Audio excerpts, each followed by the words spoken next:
Meu nome é Gabriel Amorim e eu vou estar fazendo aqui mostrando a resolução da prova de operações unitárias 3. Basicamente, foi nos dado um problema de que um óleo contaminado entra numa torre a 2.000 kg/h, né, uma torre dissolvedora, na qual a gente precisa estar fazendo a recuperação dos ácidos gráficos, ou seja, recuperando esse óleo contaminado. A partir disso, eu vou estar mostrando tudo que foi dado conforme o exercício. E conforme a gente for passando, né, por cada etapa, eu vou mostrando os valores, como eu encontrei e como a gente pode chegar em cada resultado. Basicamente, a gente precisa fazer um balanço de massa, né, para saber que, no caso, ele deu para a gente que a entrada foi 2.000 kg/h e os ácidos graxos correspondem a 2% em massa do que entra, ou seja, 40 kg/h. E para obtermos essa vazão molar, em relação aos ácidos gráficos, precisamos apenas dividir pela massa molar do mesmo, obtendo ali esse resultado. A partir disso, a gente também pode, né, fazer com o óleo inerte, já que ele corresponde a 98% da vazão do óleo total, já que 2% foi em relação aos ácidos graxos.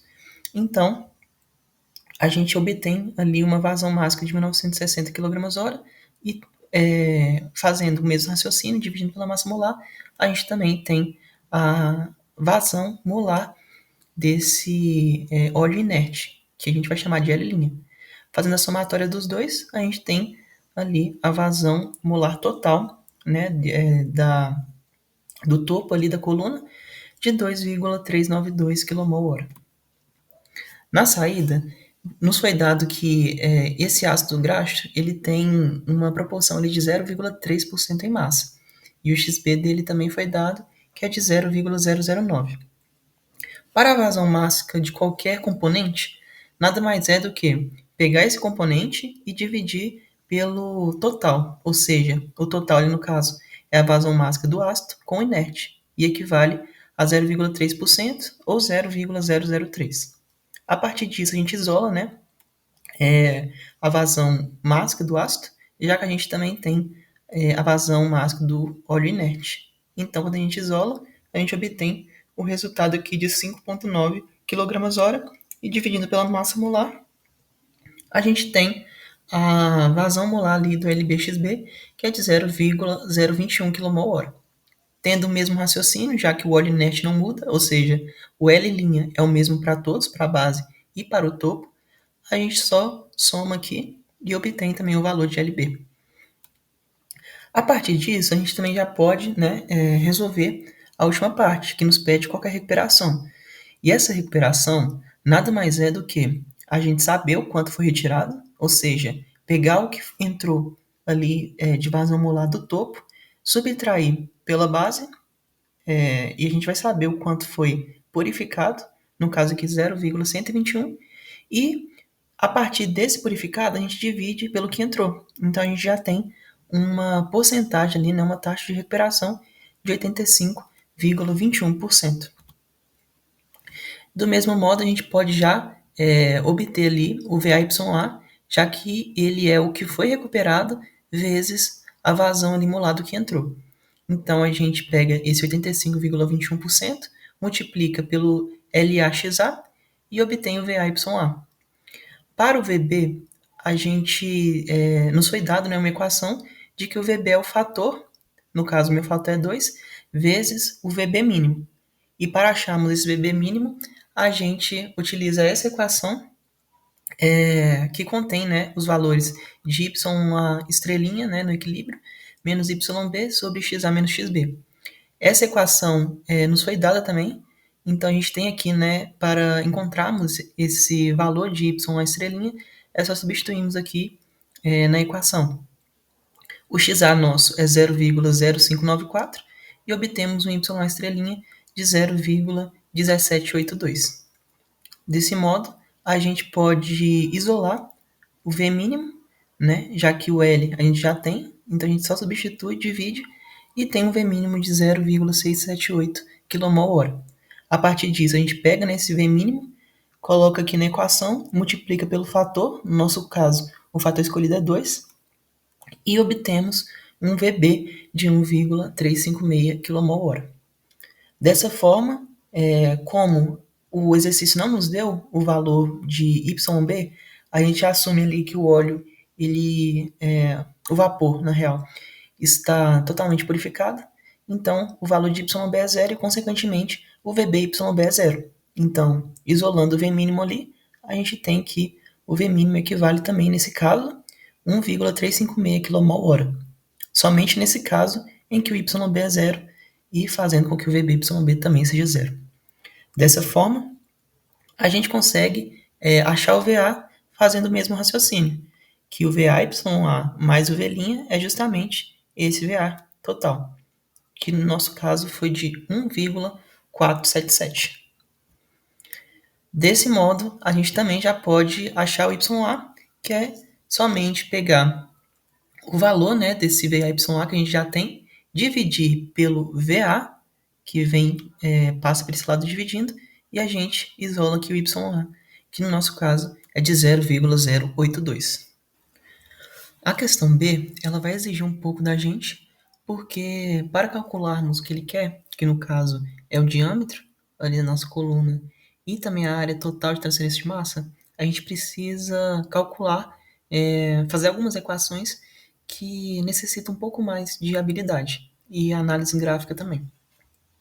Entretanto, a gente consegue obter esse valor conforme a gente vai caminhando no exercício. Então, aqui a gente vai usar essa equação, né, para obtermos o S, que é a área da seção transversal, e, consequentemente, obtemos o diâmetro, já que ele advém, né, do S. Então, primeiramente, para obtermos o GY, que está aqui na fórmula, né, que é o fluxo, a gente vai estar utilizando o gráfico de Shillworth, na qual o eixo X corresponde a essa equação. E se a gente achar aqui o Gx pelo Gy, que nada mais é do que o L sobre V, a gente corta os dois S aqui, a gente tem que o Gx sobre Gy equivale a 81,94, e a operação aqui das densidades dentro da raiz equivale a 3,189 vezes 10 a menos 3. Fazendo o produto desses dois fatores, que no qual representa o eixo X das abscissas, a gente tem um valor de 0,26. Caminhando aqui no 0,126 e batendo aqui na curva da perda de carga, que foi nos dados que representa a 200, a gente rebate nessa perda de carga aqui, no caso da nossa linha, e obtém um valor de 0,03. Na parte aqui do eixo Y, a gente tem essa equação, né, que corresponde ao eixo Y, e o nosso valor é 0,03 que a gente achou. Substituindo aqui os valores com o FP tabelado também, né, para o nosso tipo de recheio, a gente tem que o valor do GY, a partir dessa equação, equivale a 0,047 kg metro quadrado por segundo. A partir disso, a gente já pode, né, agora fazer a vazão, achar a vazão, já que a gente já tem o VB e a massa molar, no nosso caso, o vapor da água. Então, a gente tem que esse QY equivale a 24,408 kg/h. Fazendo a divisão disso, a gente acha justamente o S, né, que é a área de seção transversal.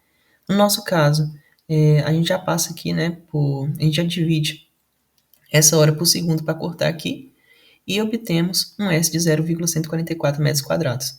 A partir disso, a gente acha o diâmetro, que é de 0,43. Então, já foi uma parte da questão. Entretanto, a outra parte nos pergunta qual que é a área total de transferência de massa. E nada mais é do que o S, que a gente já tem, o ZT, que é a altura, e essa área específica aqui, que é o AE. Essa equação do AE a gente pode obter daqui, sendo AP para anéis de Herrmann a 1 polegada esse valor, e os outros dados aqui, no caso, essa divisão, a gente já tem os valores que foi dado no exercício. Substituindo, né, e achando aqui o Gx a partir da equação que a gente já tinha, a gente já pode começar a substituir na equação, obtemos os outros valores adimensionais, como no caso do Reynolds, do Weber, entre outros, substituir todos aqui e obtemos esse valor de 189,59. O ZT nada mais é do que o produto de ROX vezes o NOx. Então, para o cálculo do mesmo, a gente precisa primeiramente saber o valor desse casão X, que é a resistência no líquido. E a gente obtém esse valor a partir dessa equação e precisamos, no caso, o casinho X e o casinho Y também, para podermos estar resolvendo essas equações. Para utilizarmos, né, esse casinho X e o casinho Y, a gente precisa calcular a partir dessa outra equação aqui, sendo valores tabelados e conhecidos pelo que foi dado no exercício. No caso aqui, o dp que a gente encontra tabelado para o nosso tipo de recheio é esse, e substituindo a gente tem esse valor de Kx. Para o casinho Y, a gente tem que o C1, para o nosso caso, é 5,23, e o R aqui, né, a gente também tem já que é nos dado, que é tabelado, na real. E a partir disso a gente obtém o valor de casinho Y, substitui aqui, né, na nossa equação para acharmos o casão X, e passando ele para a hora, para a gente cortar no cálculo de CT, a gente tem o valor de 0,0256. Para o valor de NOx, a gente assume, né, que a gente pode utilizar essa equação porque o y ele é menor que 0,1. Então, a linha de operação ali é uma reta e a gente pode obter esses valores a partir disso e não é necessário a avaliação do gráfico para o mesmo. Então, substituindo aqui na equação que a gente tem, né, para acharmos agora o x b estrelinha, a gente tem esses valores e o x a estrelinha, substituindo aqui no ΔXL médio, temos um valor de NOx de 2,77. Fazendo o produto de ROX por NOx, temos o valor do ZT, ou seja, a altura da coluna de 9,48. E agora a gente só precisa fazer o produto dos três componentes que a gente já tem, que no caso o S, o ZT e o AE, obtendo uma área total de transferência de massa de 258,81 metros quadrados. Eu estava usando o AE como área específica, mas o AE, na verdade, é a área interficial específica. E o lado bom da gente já ter feito a questão B, e ela ter sido mais complexa, é que a resposta dela nos dará as informações que a gente precisa da resposta das outras alternativas. Como, por exemplo, a letra C nos pede qual que é o ROX, o NOx e a altura da coluna. E como a gente já tinha calculado, eu vou estar só passando aqui para pouparmos tempo. Né? Aqui estão as equações dos resultados. A força motriz também já está incorporada no NOx. E a gente calculou utilizando essa equação. E esse ΔXL médio é menos 0,018. Já a letra E, ela nos pergunta qual que é a maior resistência? Se é na fase líquida, ou seja, o casão X, que é de 7,12 vezes 10 a menos 6 kgmol metro quadrado por segundo, ou se é na fase vapor. Na fase vapor, é o mesmo mecanismo, né, da gente fazer para encontrar o casão X, mas agora para o casão Y. E nesse caso deu 2,37 vezes 10 a menos 6. Aqui deu quilograma-mol por metro quadrado por segundo, e aqui por hora. De ambos os modos, a gente pode observar que o casão X ele é maior que o casão Y, e isso representa que a resistência à transferência de massa ela é maior na fase líquida. Na letra F, ele nos pede a massa. E essa massa pode ser obtida pela divisão da área total de transferência de massa pela a área a área superficial ali, né, vezes a densidade. Então, a gente obtém uma massa ali, né, utilizando esses valores, de 915,29 quilogramas. Área específica, desculpe. Então, na questão G, a gente já pode usar o valor dessa massa que a gente obteve dessa equação para fazer ali o custo total ali de operação durante um ano. Levando em consideração que a gente ainda não tem o recheio. Então, foi nos dado que o recheio ele vale R$ 75,00 por quilograma, que é o mais caro, né, do projeto, e a gente multiplica ali pela massa total que a gente tem, obtendo ali um custo de aquisição do recheio de R$ 68.646,53. Já para o custo de vapor de água produzido durante um ano, a gente tem que entender o quê? Foi nos dado que a operação ali vai ser feita, né, a 2 bar, e vai começar numa temperatura de 20 graus e escalonar até 250 graus Celsius. Então, o que a gente tem? Se a gente tem uma pressão de 2 bar, a temperatura de saturação é 393,12 Kelvin, ou 120 graus Celsius. Então, se a gente caminhar de 20 graus até 120 graus Celsius, muda a temperatura, logicamente, mas não muda de fase. Ou seja, para conseguirmos obter o primeiro valor aqui, que é de o Q, que é o calor, no caso que é o calor sensível, né, que é sem mudança de fase, a gente obtém ali, utilizando o CP médio de 4,19 da água, né, que a água meio que não muda assim, não tem uma mudança tão grande. Então a gente obtém ali um valor de 419 kJ por quilograma. Na saturação é justamente a mudança mesmo de fase, então já não é o calor sensível, e sim um calor latente. No caso, ele é 2.202,96 kJ por quilograma. Tudo isso, né, os valores obtidos no Incropera, na tabela do livro Incropera. De superaquecimento, que vai de 120 a 250, a gente volta de novo para o calor sensível, porque está tudo vapor, né? Já que passou da saturação, então ali a temperatura ela caminha numa fase só. Fazendo a somatória de todos esses valores, a gente tem ali o Q total, que é o que a gente vai estar utilizando para esquentar a água de 20 a 250 graus Celsius, que é de 2.897,56 kJ por quilograma. Para sabermos o quanto que vamos fazer de energia anual, a gente precisa saber o quanto de água, né, a vazão máxima de vapor vai estar operando ali durante um ano. Então a gente sabe ali que a gente multiplica, né, essa massa molar pela vazão molar ali que a gente tem, obtendo ali uma vazão máxima da água de 24,408 kg por hora. Como é um ano, a gente passa ali, né, faz as modificações, sendo que, no caso, um dia tem 24 horas e um ano tem 365 dias. Então a gente tem ali o valor de vapor de água durante um ano, que no caso ali é 213.814,08 kg ano.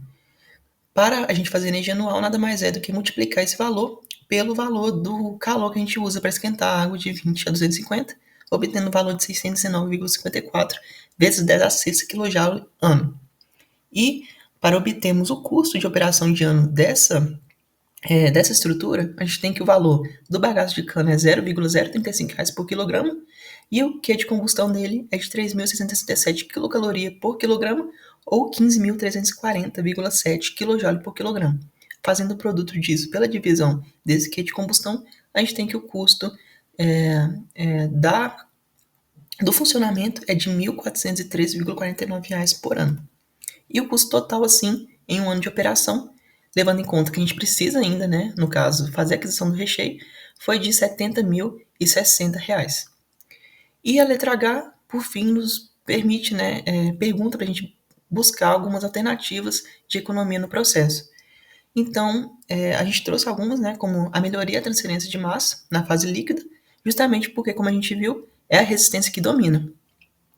Também operar com uma temperatura e pressão otimizada para que essa diferença de volatilidade ela se mantenha maximizada, porque vai ser ela, né, que vai estar ocasionando um melhor rendimento no processo e fazendo com que a gente obtenha uma melhor funcionalidade do mesmo, né, garantindo que a gente tenha uma economia nesse processo como um todo.